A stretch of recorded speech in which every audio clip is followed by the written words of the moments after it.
শুভ দুপুর বন্ধুরা।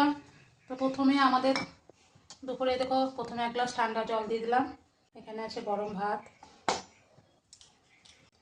এখানে আছে শসা, এখানে আছে লেবু, আর এখানে আছে পেঁয়াজ, এখানে আছে থোর ভাজা,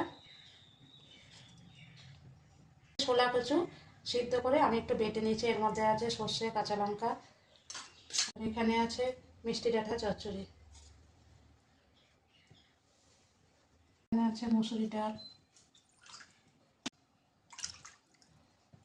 আছে ডিমের ঝোল,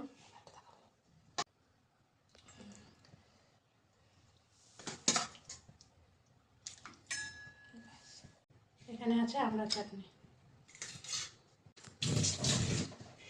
আমাদের এটাই হলো দুপুরের মেনু। কেমন হয়েছে সবাই অবশ্যই বলবে।